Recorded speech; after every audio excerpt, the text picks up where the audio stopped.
welcome to Coach's Decision, a weekly talk show that covers sports topics from the Bay Area and beyond. I am joined here today in the lovely KSCO studios by one of my fiercest rivals, Chad King. How are you, my man? Hey, pretty good, Thomas. I should actually turn you on so we can talk. That would be good. Oh, there you are, Chad. Ooh, I Sorry. can hear myself. That's actually pretty cool. I had to embarrass you on your first ever outpouring of public radio-ness. You're a web guy. I can blame it on you, so I don't have the control of the board there. But yeah, happy Canada Day, by the way. Is it Canada Day? Yeah, it is. And also happy Bobby Bonilla Day. Bobby Bonilla Day. Oh, we were talking about this earlier. So Bobby Bonilla famously had his contract deferred. So he would earn interest and payments until what year? 2035. 2035. When you'll be 115. Give or take a few years, yeah. I'll be in my late 30s. Yeah, I think that's about a safe estimate. Okay, yeah. okay. I just wanted to make sure we had all the dates right on there. Well, Chad's going to fill in for Joaquin today. I've known Chad for a few years. He is a host of a terrible Giants podcast. Horrible. We should just shut it down. I thought you had. I thought you already had. We hadn't heard from you in a while. Yeah, I know. So, no, Chad hosts Torturecasts, co-hosts Willie Dills, Ben Lee, great guys. They go to Giants games. They produce great content. They talk to players. Anytime you want to talk to Chad about the Giants, hit him up. What's your Twitter? At ChadK21. Yes, very responsive guy, very respected in the Giants community.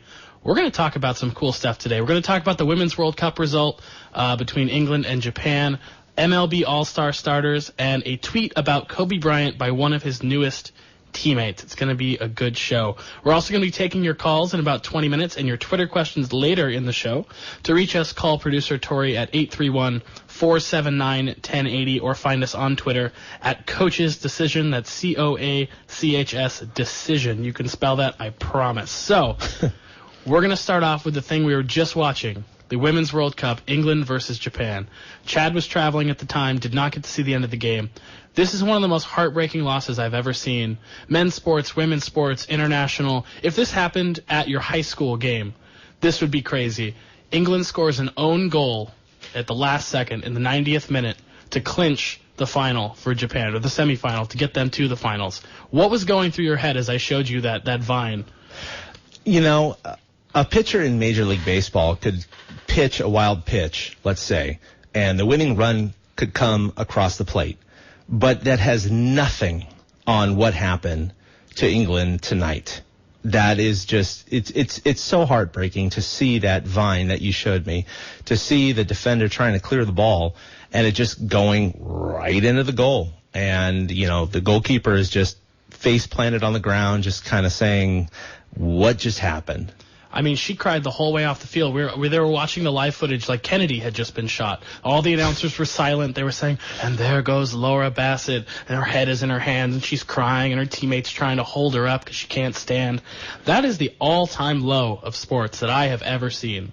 Like, the only thing worse that I've seen is that how that bird felt when Randy Johnson blew it up. Yeah, well, you know, I don't know how much that bird actually felt because it was deceased once it was hit.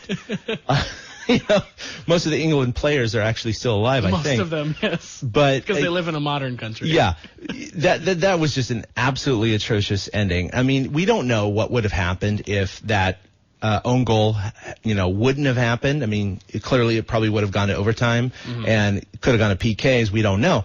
But we know what did happen, and Japan won, so they're going to face U.S. in the finals. And I just really feel, sorry for England. They should have had a chance, let's say, but you know that's how the game goes. Well, they eliminated Canada. They were kind of an underdog coming in, so it was good of them just to make it this far. But to be that close to losing to the United States in the finals, that would have been sweet. Now, here's the intriguing storyline. The U.S. plays Japan for the second straight World Cup. They were the favorites in 2011, the best team in the tournament, and they lost on penalty kicks. Right. This Japan team is not fooling around. But the U.S. team also hasn't allowed a goal since its first match in the tournament. What can Japan do to break through? Can the U.S. break, or are they just destined at this point? You know, with Group D play, they weren't fantastic. They were doing what they could. They were kind of playing a little they were backing off a little bit. I did watch some of the games, but right now they really are firing on all cylinders. They were fantastic against Germany, no matter what you say about, Alex Morgan and the whole, possible red card that could have happened as she pulled back the defender. They had a PK, they had a late, goal. Who knows what would have happened, but the fact of the matter remains that they beat the number one team in the world. They're going into a rematch of 2011's World Cup, and they're 70% favorites right now, according to most of the prognosticators, if you will. So, and what does that mean? Nothing. It means absolutely nothing, because Germany had an edge up on this game, right? And, the U.S. won, so. I mean, England had so many chances at goals. You didn't watch the game because, like I said, you were traveling. They hit him off the crossbar. They hit him wide. They had wide open chances. They could have won this game. But what's so interesting about this matchup is not only that it's a rematch, but the U.S. blew 2 leads last time against Japan. They went up 1-0, got an equalizer from Japan. They went up 2-1, got an equalizer, and then got destroyed in penalty kicks. They missed their first 3. Yeah. They need some redemption, and I think they're going to do it. Do you think they're going to do it? Well, since, 99, I mean, they've been in every single World Cup so far as the finals or the third place game. So I think they are going to break it. I think since 99, they've been very, very close. I think this is the year they're going to do it, because I think they are firing on all cylinders right now. So I think they're just going to go ahead and close it out. All right, that game is on Sunday. I'm really excited. I'm going to watch it while I work because I'm a tortured member of the service industry.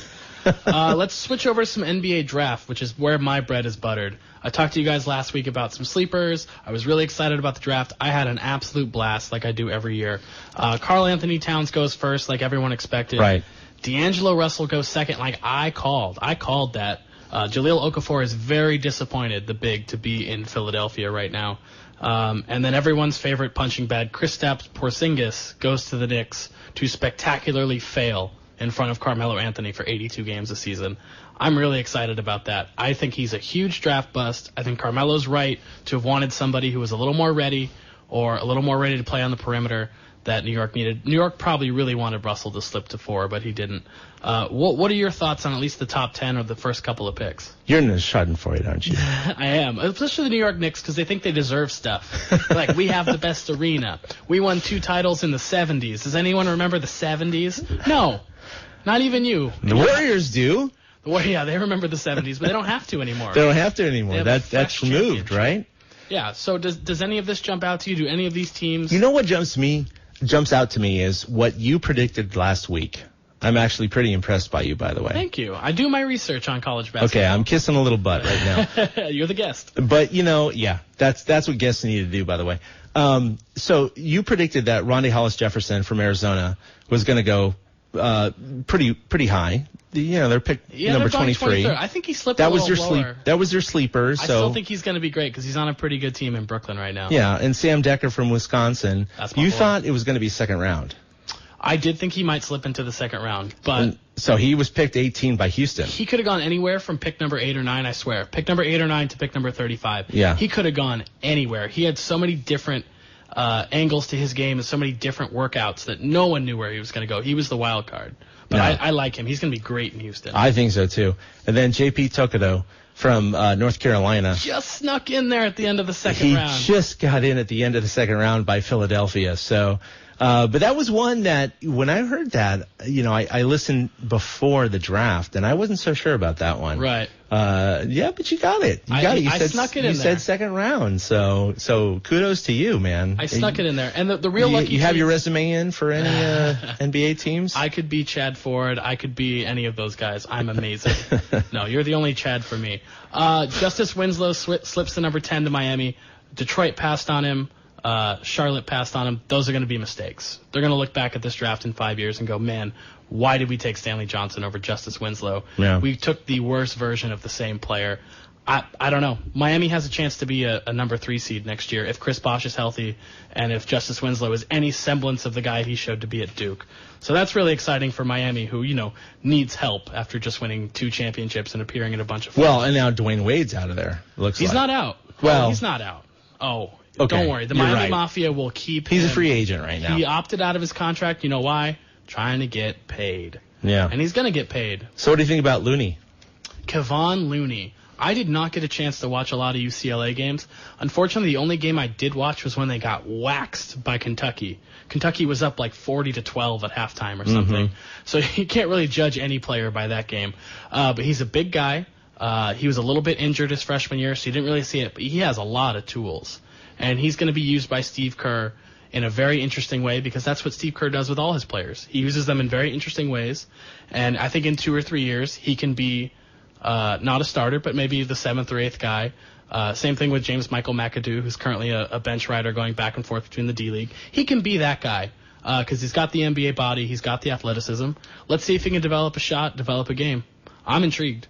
No, I think he was predicted to go kind of mid to low teens. So I think the Warriors got a little bit of a steal there, considering they were picking 30th. So absolutely, I'm really excited to see what he's going to do.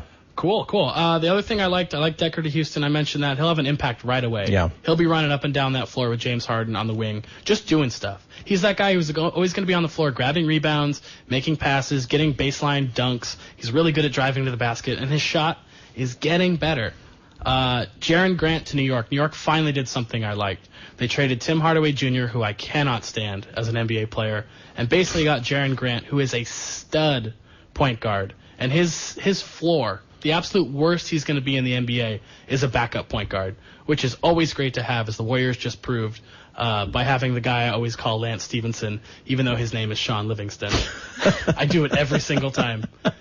So Sean Livingston, backup point guard. Jaren Grant has the potential to be a guy like that on a championship team. So I like that. I think they got him 18th or 19th packaged with the Tim Hardaway pick. So, in the last draft note, Satnam Singh Barmara, the first ever Indian-born player drafted into the NBA. How else do you get 1 billion fans? That's a really good question. I mean, from a marketing standpoint, it's absolutely genius. I mean, Cuban's admitted it for the Mavericks. He said, hey, I just got 1 billion new fans to go along with my $1 billion. I mean, why not? I mean, they're not going to get those fans in the stadium, but they're certainly going to get them on NBA.TV and other avenues. So I think that's absolutely a fantastic play by the Mavericks. You know who sells the most merchandise to the teams? Whatever team LeBron James is on. Yeah. You know who sells the second most merchandise? The Houston Rockets, because of Yao Ming. Hey, by the way, I did hear that Stephen Curry is actually the #1 jersey now. He just surpassed Absolutely. LeBron James. Well, because everyone already has a LeBron Cleveland jersey. Well, they just much. had to find it in the back of their closet. They always had it. Yeah, or pick up the ashes of the ones they burned 4 years ago. Can you put those 3 back years together? ago. You're more of a scientist than I am. It's possible. Okay, I didn't think that worked. All right, our last story in our opening segment, we're going to talk about some all-star starters, and then we're going to bring on our friend Daniel Zarchi to talk about it, because he knows lots of stuff about that as well. So the all-star starters are not announced yet, but we're whittling it down. There's only till Sunday, I believe, till they're announced. Yeah, and actually the voting is done Thursday night, tomorrow night. Go out and vote. If you by vote midnight. for a Royal, you are a communist. Pretty much. That's where we're at right now. If you vote for any Royal who's hitting below 260, you need to be fired from your computer. You need to be banned. Your IP address needs to be wiped off the map. I don't even know how that works. We're down to 5 Royals. If the voting ended tomorrow and the team was announced, 5 Royal starters. But Omar Infante, I'm going to read you some stats on Omar Infante. Fantastic players, made a lot of money playing baseball, very useful second baseman throughout his career. This year is batting .234. That's a batting average. Doesn't mean a whole lot without context. If you add up Infante's walks, doubles, triples, home runs, and stolen bases, you get a number of 22. Oh. 6 guys in the league have hit more home runs than Infante has hit of anything. Stanton, Frazier, Arenado, Pujols, Harper. Only 3 of those guys are going to start in the game. Why should Omar Infante start second base for the AL?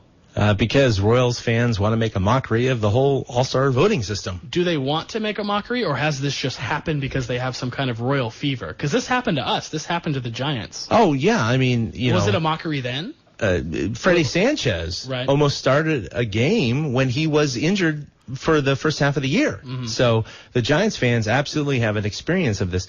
I do think that the Royals fans, I mean, considering that most of them are pretty savvy, I do think that they're actually trying to make a mockery of the system. And to be honest, as a baseball fan, I actually hope the Giants, the Royals fans actually vote in 7 or 8 starters, because I think that's actually going to change going forward how All-Star voting is going to happen. I think that they're going to have some sort of system where maybe fans are going to have like 50% of the vote, and maybe the coaches and the players are going to have another 50% of the vote.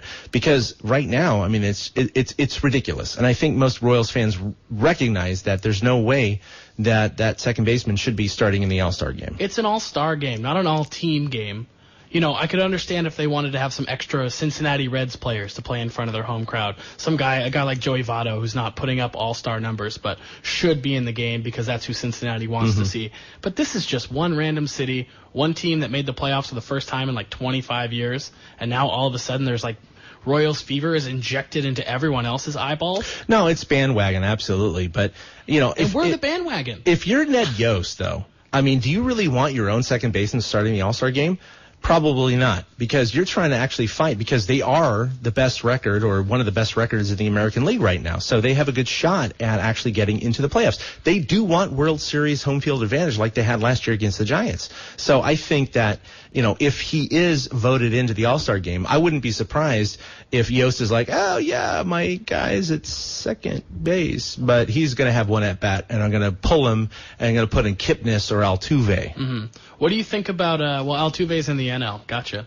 I'm not into gotcha journalism. What do you think about starting your best players and then leaving them in for how long? Why shouldn't they end with their best players? Don't you want the best players on the field 6th, 7th, 8th, 9th inning? Well, yeah. I mean, that kind of comes into that point of, him going right out right away. But okay. I think it's going to be interesting, because you do have Altuve and Kipnis as an example at second base. If Escobar's in at second base, how many second basemen can you have on the team? That's true.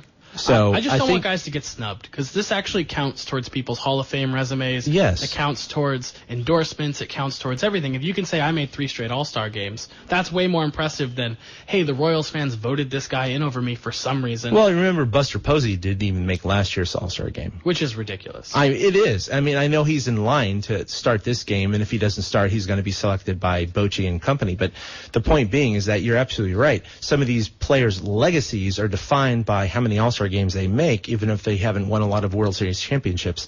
And this is where it kind of comes to that intersection. Mm-hmm.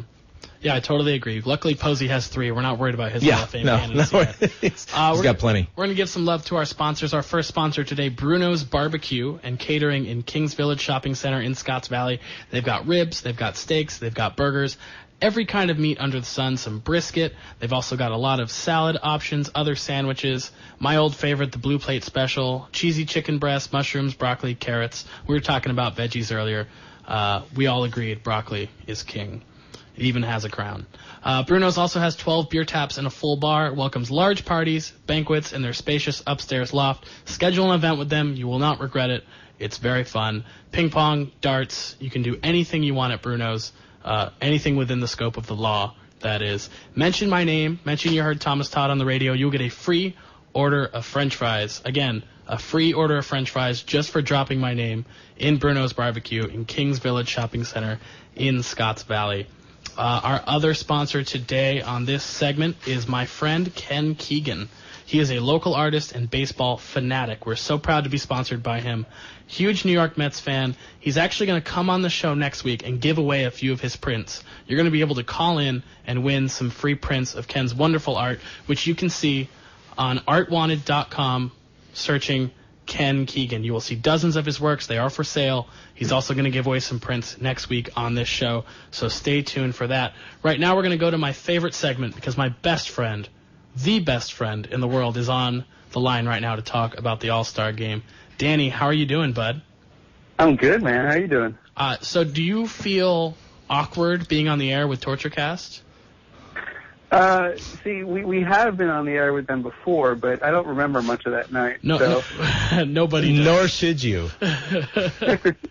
Well, so you guys are making fun of my good friend Omar Infante there. Is he on your fantasy team? I don't think he's on any fantasy team. Okay, well, you're in some pretty deep leagues. Well, I've been listening to this for the last few minutes, and see, I have to disagree with this from the very premise that the All-Star game is worth saving. right? We need to tear this down and burn it. And if you want to create something that's actually useful, then you can. But the way it is right now, it's a complete joke.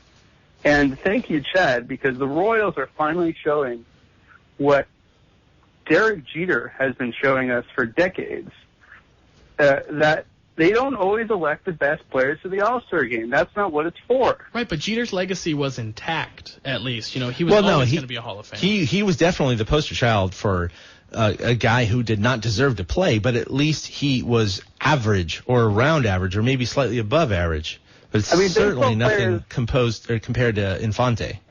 All-Star voters would elect Kobe Bryant to the baseball All-Star game if they could. Yeah, put him on the ballot, see how many votes he gets. Yeah.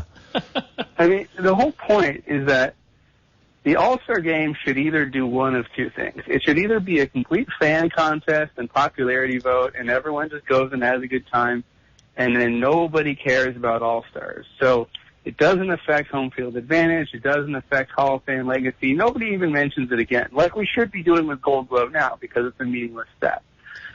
Well, what I want in my perfect view, in my fantasy land, is actually to have 8 or 9 Royals starting, and then the Giants fans to do the same thing. We just have a rematch of last year's World Series. I think they would all crap their pants when Bumgarner took the mound. Seriously, can they ever face him again? Oh, that'd be fantastic. Oh, they'd be so tight butt-cheeked. You just see him. If the other way we can do it is we can actually have an All-Star game that has some sort of significance, where you pick captains, pick coaches. I don't care. Bruce Bochy gets to pick a starting lineup out of the National League. Ned Yost gets to pick a starting lineup out of the American League. Yeah, but Danny, they have to involve the fans because they want it to be an online thing. They want it to be social media. They want it to be tweeted about, Facebooked about. This is how they earn their butter. This is how they get people involved in the game.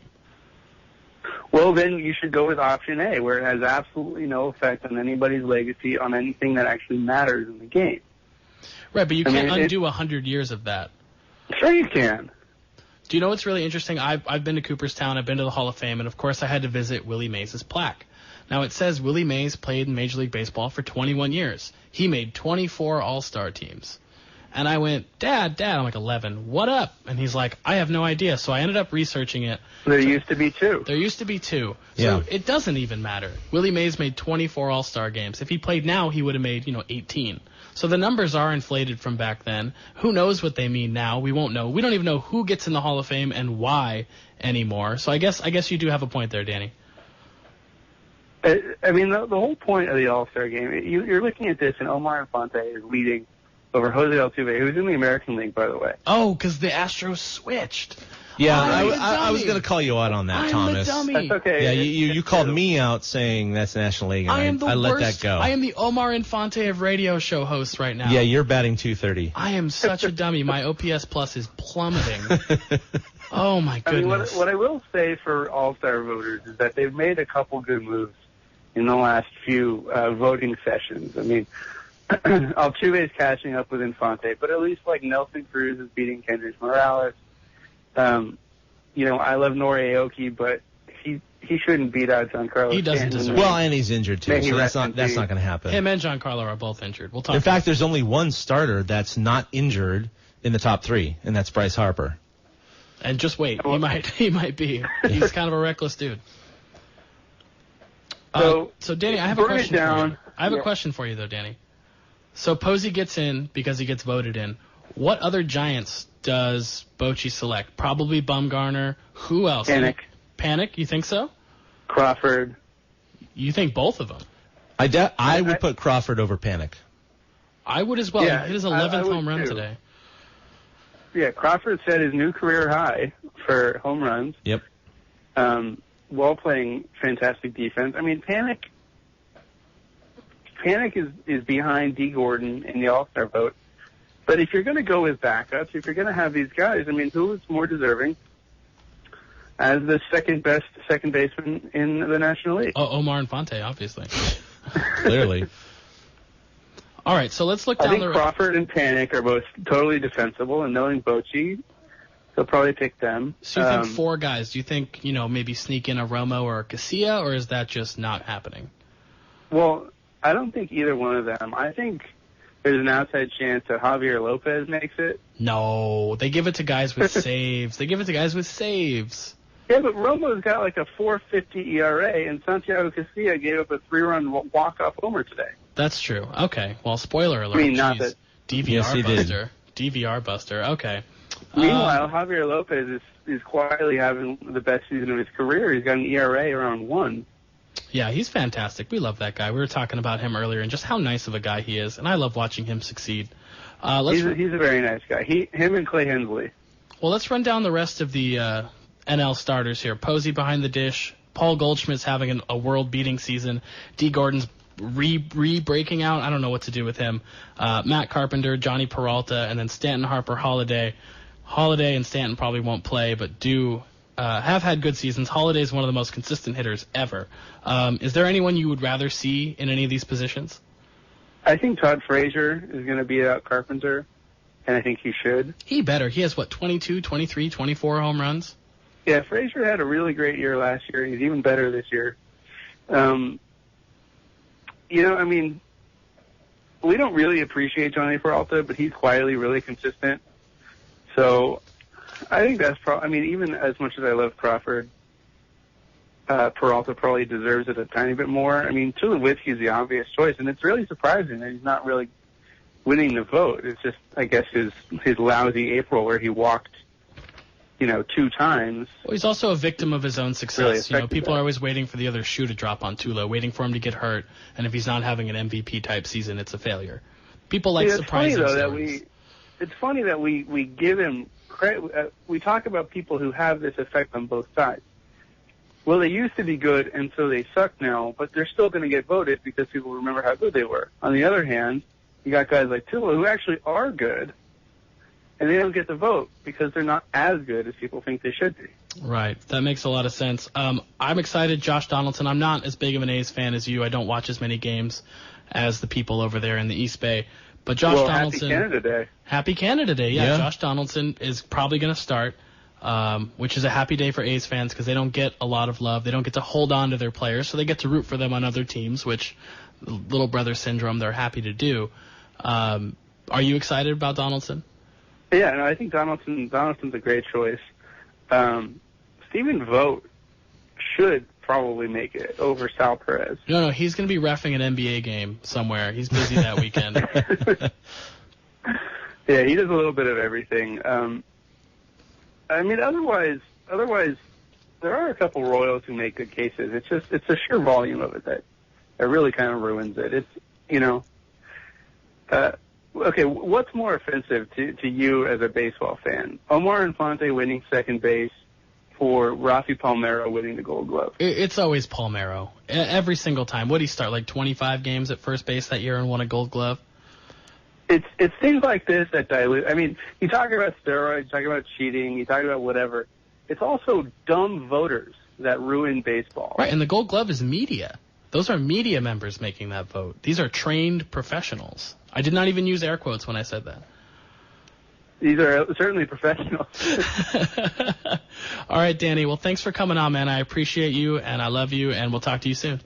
Thanks for having me. Good to talk to you, Chad. Take care. Hey, take care.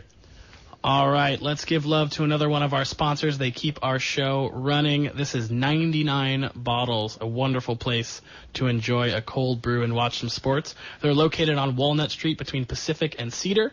99 Bottles is the premier spot downtown in Santa Cruz for dining and entertainment. Full bar, over 100 beers, so many drinks, but even after that, the food. The food is delicious. The Philly chicken's my favorite. Waffle fries. You've been there, Chad. What do you think of 99? Oh, I love 99. I've been going there since 1994. So you were there in 99. Absolutely. All right. Well, Chad's a fan. Trivia night is a must. Wednesday nights with Marisa, 8 o'clock. Same time as our show. Feel free to double dip. We don't care. I love trivia. Marisa puts on a great show. Once again, watch sports at 99. They have a big TV upstairs. They got some TVs behind the bar. They're always showing the local games or the important games. They showed the finals. They'll be showing the Giants and the A's. Head on up there. Chad and I agree. Spend some time at 99 Bottles.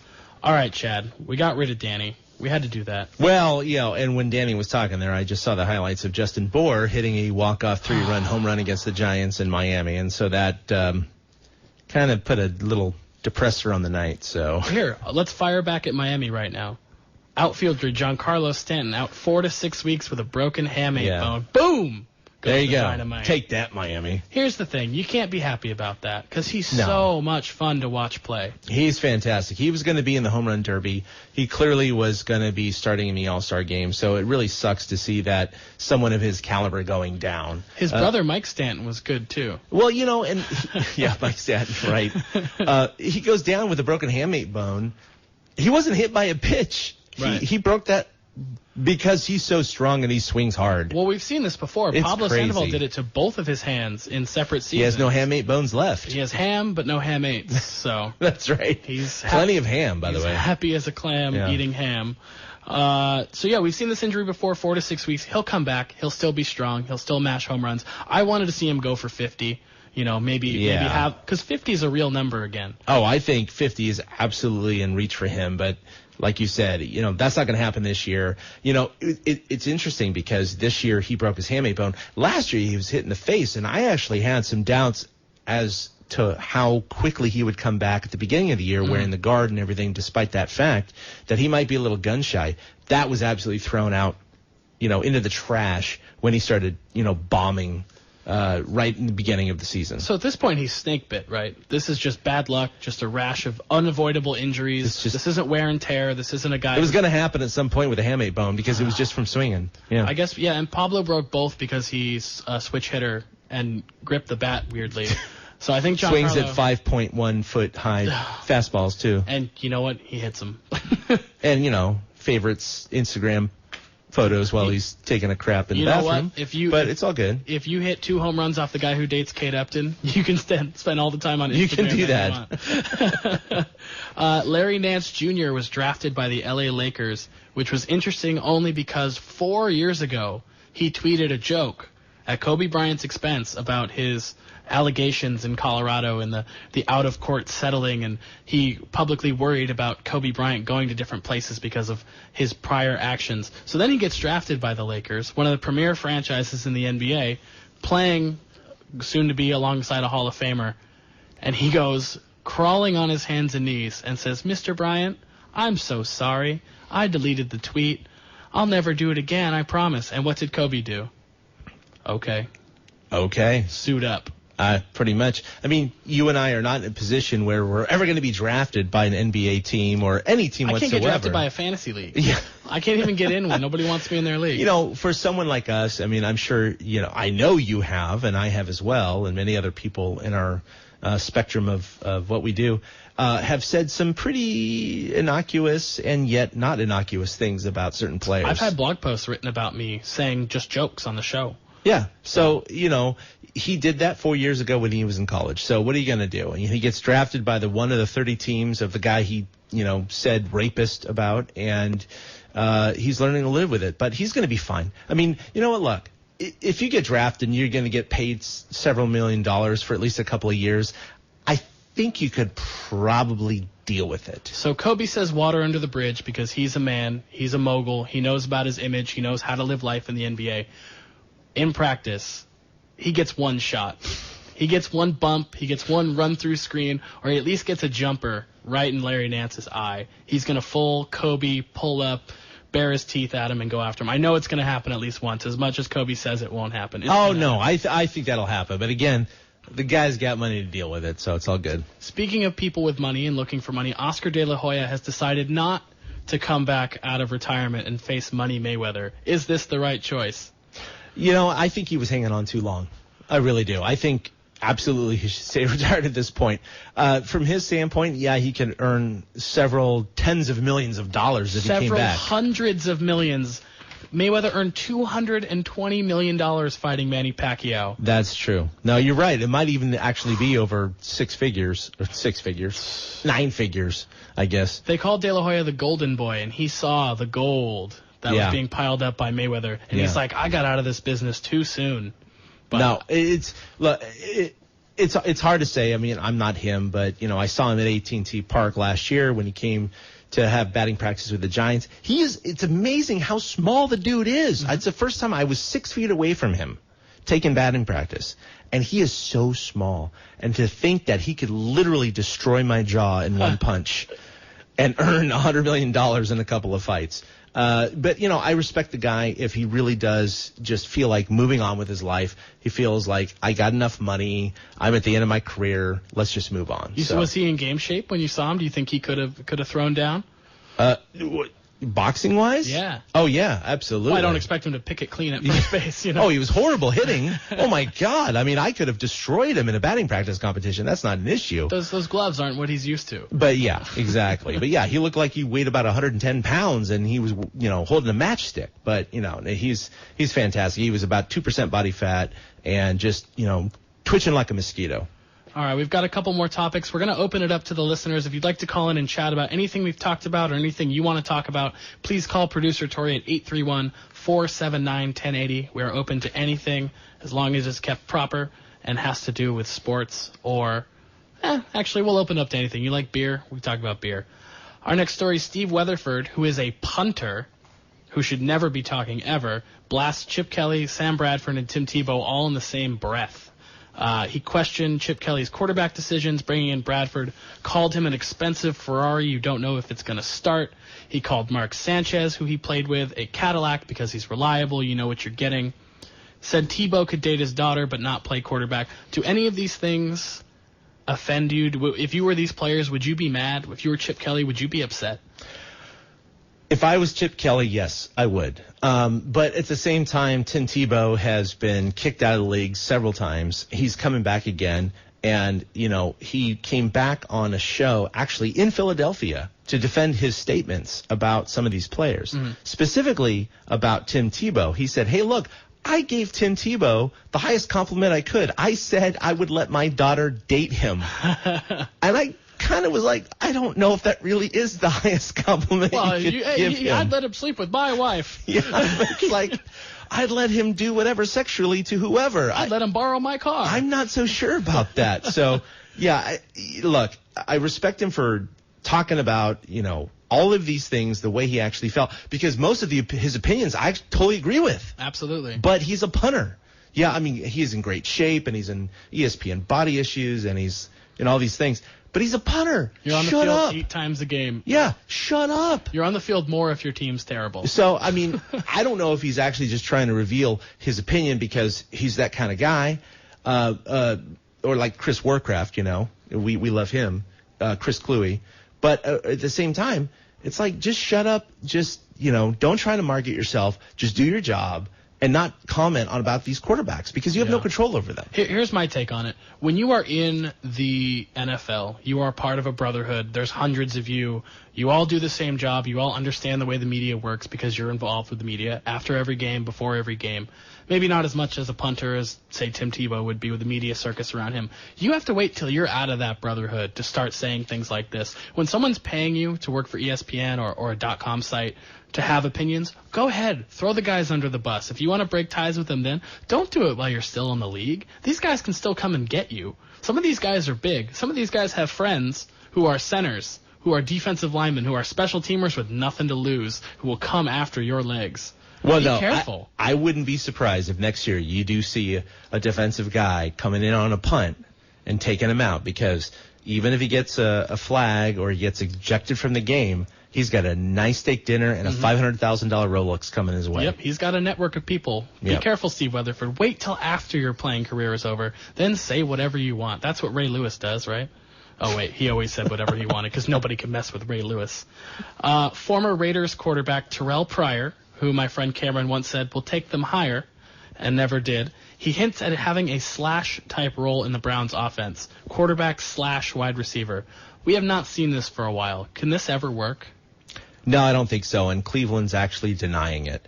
And this is coming from a guy who, despite his scandal with Ohio State, when he was with the Bengals, he actually, put on social media video of him working out at a practice, and that's one of the reasons he was actually cut by the Bengals. So he kind of comes with a little bit of baggage right now. And so when he says something like, "Oh, I'm going to be a good slash player, I'll work with it," first of all, I don't buy it. Second of all, even if it was true, I'm not really sure if Cleveland's actually going to do something like that. Yeah, I don't even buy him getting snaps. How would that even happen? Our last story, I don't even know if this is a story. Jahlil Okafor, we mentioned him earlier, went to Philadelphia. He says the NBA is still a big man's league. And I say he has to say that. You know why? His two best teammates are Joel Embiid and Nerlens Noel, who are giant. Those are his only teammates. His other teammates are all the cast of Pretty Little Liars. Yeah. A bunch of untalented nobodies who are going to be on deep benches once their careers in Philadelphia. Yeah, because, clearly the NBA champions are a bunch of big guys. Andrew Bogut couldn't even stay on the floor. Yeah. He had a great season, defensive anchor, but when the you-know-what hit the fan, he couldn't even be on the court because he couldn't hit free throws and he couldn't run around fast enough. Yeah, the Warriors are absolutely a great experiment with the San Antonio Spurs and other teams of going small works a lot of the time. All right, let's dip into our sponsors one more time and give some love again to Bruno's Barbecue. Thank you, Bruno's. You and your catering are excellent. We mentioned your storefront location in Scotts Valley. Did you know that Bruno's can come to you? If you have a wedding, a holiday party, a summer barbecue, oh, it is barbecue season, and I'm so excited. Or even if you want to just feed an army of strangers in your neighborhood, Bruno's should be your first call. They'll tie it to your budget. They'll help you in every way to try to get some delicious barbecue your way. Have your friends and guests salivating the moment the Bruno's trucks roll in, because they know that logo. They know it's the original California barbecue. Bruno's can also bring you a full bar with a bartender, kegs of beer, bottles of beer, wine, champagne, anything. Visit brunosbarbecue.com or call 831-GET-BBBQ. That's 831-438-2227 to book your summer event catering. Thank you again to Bruno's. And if you do end up going to their Scotts Valley location, mention my name. You will get some free French fries. And our sponsor today, also Ken Keegan, local artist. I'm really excited to bring him in and talk about his terrible, terrible Mets. They're not that bad this year, but it's been a while since they've been relevant. Go to artwanted.com and search Ken Keegan. He's got paintings up. He's going to be giving some prints away next week. It's going to be really excited. Thank you to Ken. And now on the show, we bring the loveliest person on our program, who I thought was going to be Chad, but producer Tori, you're looking good, girl. What do you got? One of these days, people are actually going to see me and be incredibly disappointed. No, girl. No one's ever been disappointed in you. Not since that bad essay you wrote in 5th grade, the last time you ever failed at anything. Aww. All right, Tori's on to ask us some questions. What do you have? Not questions, but my favorite news of the week was tall writer from the Elite Daily sneaks into the NBA draft by wearing a suit, hits bars, and pretends he's the 42nd draft pick. I saw this. This is fantastic. If you're going to be 6'7", you have to prank the world every once in a while. He got nipples. That's all I'm saying. That was absolutely a fantastic video. I mean, he's 7 foot tall. He works for a sports blog, and he goes out there and he just pretends that he was drafted. Was it by the Knicks? He was Utah Jazz. Oh, Jazz. 42nd right. pick. He picked a team that wouldn't have a big fan base. It was in New York, so no one right, would call him. That's right. It was Right. the Jazz. And it was just fantastic to see his experience going through the night and just everybody full on buying in. So it was great. I've always dreamt of sitting at those tables at a draft, just like waiting with the old school phone. Is that the only place you have those old school phones now? Because I haven't seen them anywhere else except it's like the on bat draft phone, tables. right? Yeah. All right, Tori. All right. So Taylor Swift is in talks to headline Super Bowl 50's halftime show. Okay, here's what happens every year. Football is watched by a lot of Americans. Most of them are men. Women enjoy the sport. I watch the show with my mother. She's a big Giants and Jets fan. She'll root for the Patriots if she has to, because she's from the Northeast. They need the halftime show to bring in the people who don't care about the game. And those are Taylor Swift fans. Those are millennial girls. Someone like your daughter wants to watch the show because T Swift is going to be on the halftime show. I also am a huge Taylor Swift fan. Back me up here, Chad. This weekend, we had the District 59 championship game for my daughter's All-Star softball team. And, I know, Taylor Swift. District 59, terrible sequel, by the way. To Horrible. District 9. I know. It's like 50 sequels. They were getting ready for the game, and they had a PA system going on, and they were announcing the girls and all that stuff like that. But in between innings, they played music, and of course, they played Shake It Off by Taylor Swift. Mm-hmm. And to see an entire team of 9, 10, and 11-year-old girls come together and do all of the synchronized dance moves and sing every single verse of Shake It Off, I realized, yes, that is absolutely the person you want at the Super Bowl. So as awesome as it is when the Who does it or the Rolling Stones, you get to see those old guys give it one more college try. It has to be the T-Swifts, the Beyoncés, the Gagas. It has to be at this point. From a marketing standpoint, absolutely. And I know who Tori. She wants Hanson to headline. That's her jam. Oh It's yeah. okay. We already know that they are nowhere near popular enough to play the Super Bowl. Not so much. They're still blonde though, right? That's marketable. 20 years ago, maybe. All right. Well, 20 years ago, I was pretty marketable too, I guess. I was a cute 8-year-old with freckles and round little rosy cheeks. So much has changed. Life cereal commercial. So the Giants' Odell Beckham Jr. was offered a minor league baseball contract. By whom? The Rockland Boulders in New York. Yes. Didn't they see him throwing or hitting, or they saw him doing something? Yeah, he got scouted at like an all-star softball game. Was it Dirk Nowitzki's softball? I think it was Dirk Nowitzki's baseball game. It was reported that he threw a softball 90 miles an hour from the pitching mound. Now, I saw this video. They said, here's Odell Beckham throwing a softball 90 miles an hour. I watched it, and I actually did the whole, okay, it's 45 feet, and I did the timing and everything like that. You nerd. Absolutely, it was not 90 miles an hour. What, it was 60, 65? It was around 65 to 75 in that range. He is incredibly athletic. He's Oh, no, one of the he most absolutely gifted is. athletes in sports. He can probably do anything. He's one of those guys he could have played soccer. He could have done anything. We've actually got some calls. I'm going to take a caller right now, so I'm going to put Tori on hold for just a second. Line 2, you're on with Thomas and Chad. Who are we speaking with? Hello? Hi, Hi, what's your name? my name's Tyler. Hey, Tyler, what's up, buddy? What can we do for you? How's it going over there? We're doing great. We're in KSCO. We're enjoying Tori's topics. Do you have something to contribute? Maybe it's a St. Louis Cardinals question?